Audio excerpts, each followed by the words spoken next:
Good morning, everybody. All right, so I put a thing out and a post out, and the vote got. They wanted to hear about Tupac's targeting. Now, Tupac's targeting might have been a little different techniques, but his family was in the COINTELPRO program for years. So I'm going to start off reading about his family's targeting, and then I'm going to get into Tupac's targeting at the end.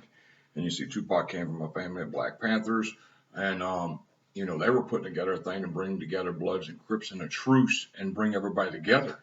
Because the whole world's designed to divide and conquer. You got different religions fighting against each other. You got different races fighting against each other. You got different gangs fighting each other. It's all divide and conquer tactics to keep us divided so we never come together. And because if everybody came together, they'd wake up to what's going on. Well, anyway, that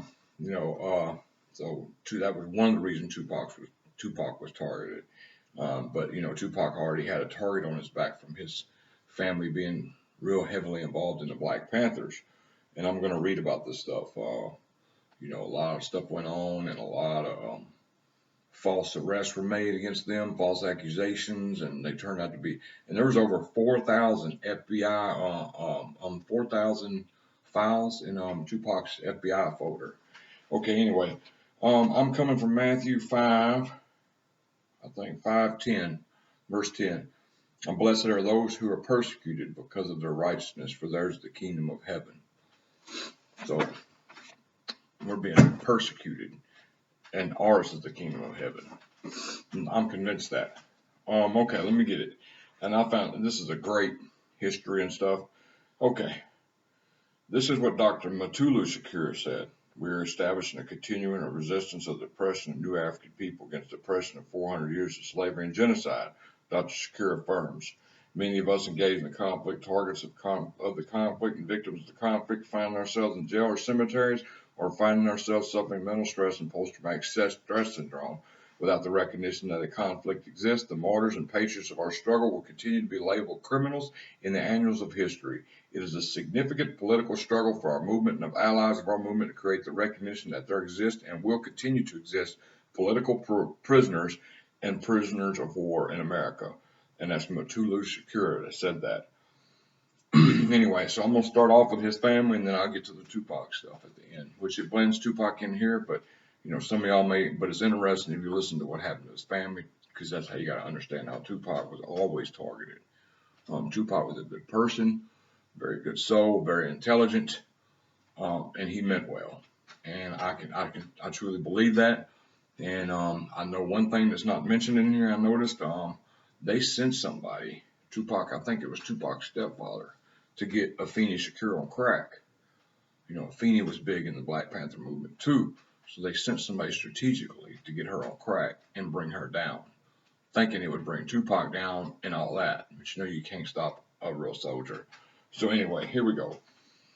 A most wanted terror list. Joanne Shizmar, better known as Assata Shakur. Few knew that the rap icon Tupac Shakur maintained a similar social justice agenda as his godmother, Assata.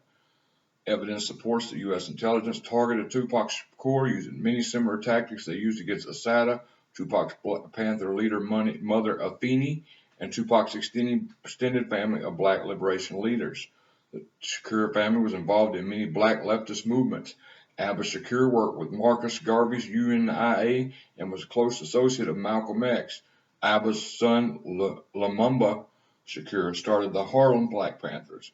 Lumumba's brother, Zaid, was a minister of information for the Bronx Black Panthers before he was chased underground and co-founded the Black Liberation Army. Lumumba's wife, Tupac's mother, Afeni, helped lead the Harlem Black Panthers.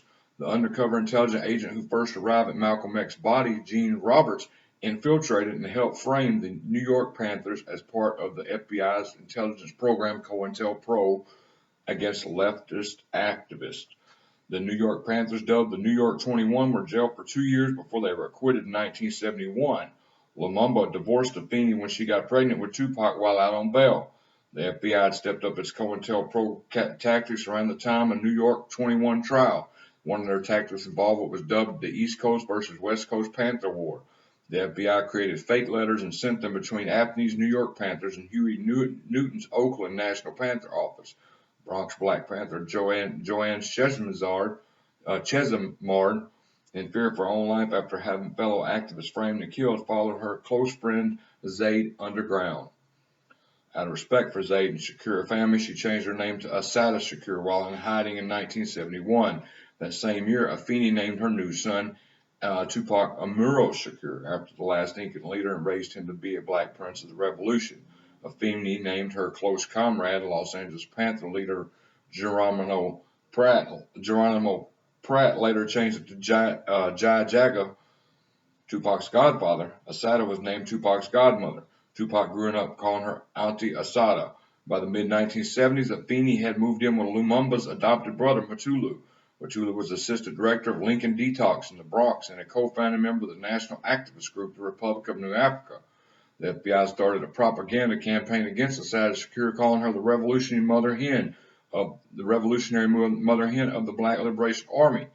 They accused the BLA, Black Liberation Army, of murdering a number of New York City police officers. Most of these accusations came with little evidence and few valid convictions. The FBI conducted a nationwide manhunt for Assata in 1972. Posters with her face appeared in police precincts and banks that cited her involvement in serious criminal activities, putting her on the FBI's most wanted list. And to all levels of the police, she became a shoot-to-kill target. In May 1973, New Jersey police pulled over Zaid and Assata Shakur's car. Police fatally shot Zaid while wounding Assata and a former Panther 21 member, Zudiata Akole. Shots from one of the three killed the police officer. Assata said the police proceeded to beat her at the scene and torture her in the hospital. She said that in the hospital she was only saved from more torture when a nurse intervened. But she said prison officials used torturous tactics on her thereafter. New Jersey police charged Assata with killing a police officer. The case didn't reach trial for 4 years because prosecutors brought Assata to trial 6 times for alleged involvement in a half a dozen other major criminal actions from 1901 to 1973. They failed to gain a conviction in any of them hearings. See, because she was innocent. They were building fake cases to bring them down. By 1976, Assata's trial lawyer Stanley Cohen reported several breakthroughs in her case. He was found dead from a physical attack soon after with all his papers stolen. Imagine that. At the trial, William Kunstler, Lennox Hines, her aunt Evelyn Williams, and Assata's other lawyers presented tests and medical experts to prove her innocent in court. For example, Assata's fingers tested negative for gun residue. I'm getting to the Tupac later down. That test and doctors finally support the police shot Assata while she was in a seated position with her hand raised. They said the bullet immediately severed a median nerve that would not have allowed Assata to pull a trigger. Nonetheless, prosecutors won a conviction against her for killing the police officer. In 1979, Assata Shakur escaped from prison. Mutulu Shakur, Sylvia Bardini, and former Panther Sikio Odinga, and I'm no disrespect if I'm not pronouncing his name right, and Weather Underground member Marilyn Buck were charged with helping Assata's prison break. Mutulu was also charged with conspiracy involvement in a Brinks bank robbery and went into hiding several days before Mutulu was captured in Louisiana in 1986.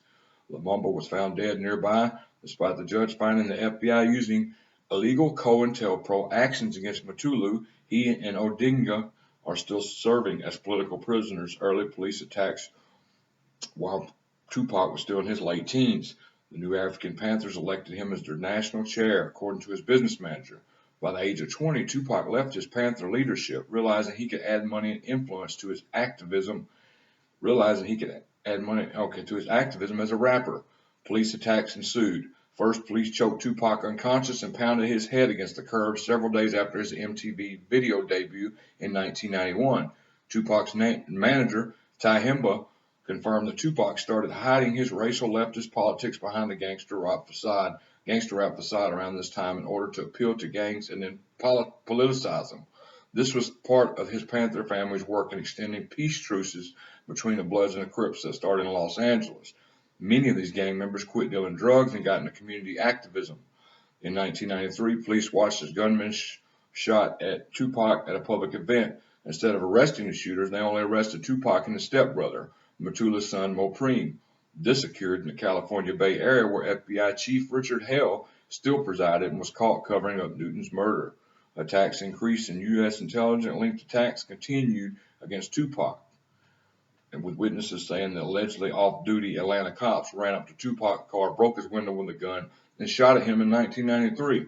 When Tupac grabbed a guard's gun, shot back, and hit them, he wasn't found guilty, as it came out in the court that the cops used a gun stolen from an evidence locker. Imagine that. The police officer said this is commonly known as a throwaway gun that could be easily discarded for legal police murder. A few weeks later, in 1993, evidence supports that the undercover agents set up a sexual abuse conviction that landed him in jail. Tupac's New York trial lawyer for that case was Michael Tariff Warren, renowned for his work freeing the Central Park Five, and as European spokesperson for the Free Mumbia campaign. Warren found strong evidence that Tupac's co-defendant, Haitian Jacques Agnew, was a police agent who had set up the situation as a part of a frame-up.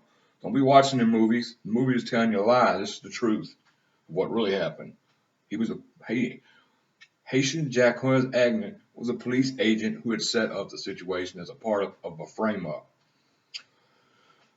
Murderous attacks on Tupac Shakur continued in New York. Gunmen went into a Times Square recording studio line and put 2 bullets in Tupac's skull that miraculously missed his brain.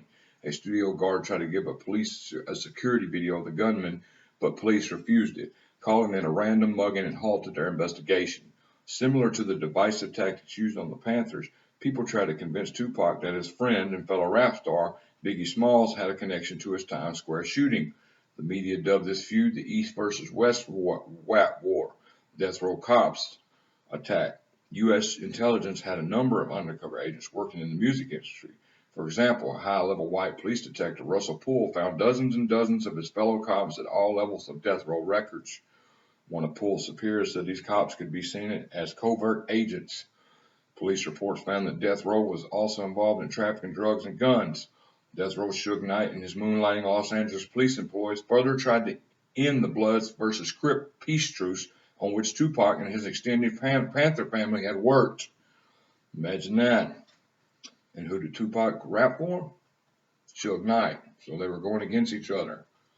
But, I'm sure they kept it hidden from Tupac and were behind the scenes trying to end the truce. Because if you have division, nobody can come together. I mean, you know how powerful they would have been if they would have just came together back in the day?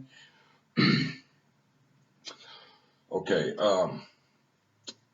Death Row Suge Knight and his moonlighting Los Angeles police employees further tried to end the Bloods and Crips peace truce on which Tupac and his extended Panther family had worked.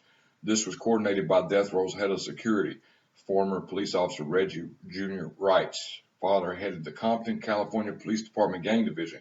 Compton was one of the first Los Angeles neighborhoods where the Bloods and Crips called peace truces and turned to activism. While Tupac had been in prison, corrections officers used penal coercion techniques on him. This and death row manipulations led Tupac to produce his most negative lyrics. 10 days before Tupac was fatally shot, he finalized his leaving of death row by firing his lawyer. Death Row founding over Dave Kenner. One of Tupac's bodyguards was FBI agent Kevin Hackle. After Tupac's death, Hackle said he had documents proving that other FBI agents were in the car following Tupac when gunmen murdered him in Las Vegas. Las Vegas Sun reporter Kathy Scott. Here, let me turn that thing down.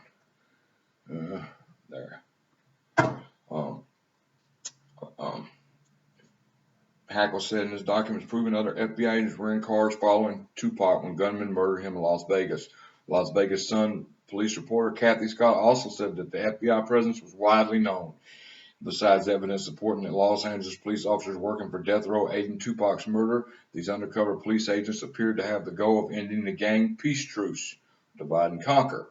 They did this through starting conflicts among gang members in Death Row. Part of the evidence around the FBI's targeting of Shakur was a Justice Department worker saying Tupac had over 4,000 pages in his FBI file. I said 4,000 files, my bad. While only 99 pages were released, CIA documents, court documents, 100 personal interviews, and thousands of articles and books show how U.S. intelligence targeted him. The cover-up through media censorship, many more killings has appeared to go on even longer than his adult life.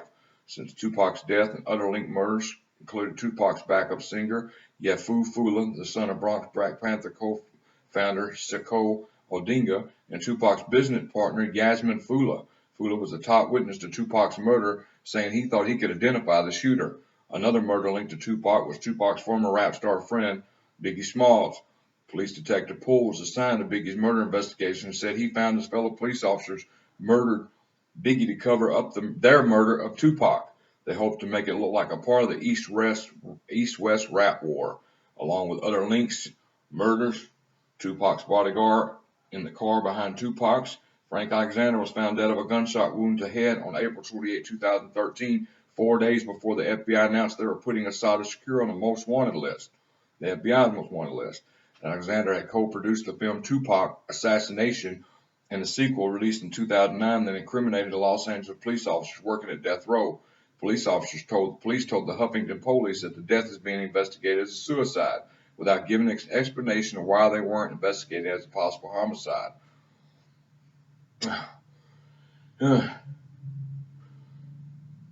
And there's a book out, if y'all are interested, it's called The FBI War on Tupac Shakur and Black Leaders, and it's written by John Potash, Potash. And it says right here, he did graduate studies at Columbia University, where he worked published award-winning National Social Work School, Social Justice Action Quarterly. Anyway, it's supposed to be a good book. I wish I could get my hands on it, but I don't have money like that to be buying no books. But it's called The FBI War on Tupac, and I've heard a lot of good stuff about it. Matter of fact, when I was looking up all this stuff on Tupac, I came through it. So, but he may not have been hit with direct energy weapons, and he may not have been going through what we're going through, but he was targeted. He was a targeted individual, and I just wanted to put that out there. Rest in peace, Tupac. Tupac, if you study he was a very smart dude. He had a good heart, and all he was trying to do was bring peace. They couldn't have that. They couldn't have gang members getting along. They have to keep everything divided so we never see the big picture. And if we do see the big picture, we cannot rise up and do nothing. As long as they keep us divided, they keep us helpless. God bless y'all. And the people who's wanting to hear the silent weapons for quiet wars, I'll probably do that Wednesday. Well, God bless y'all. Y'all have a great day.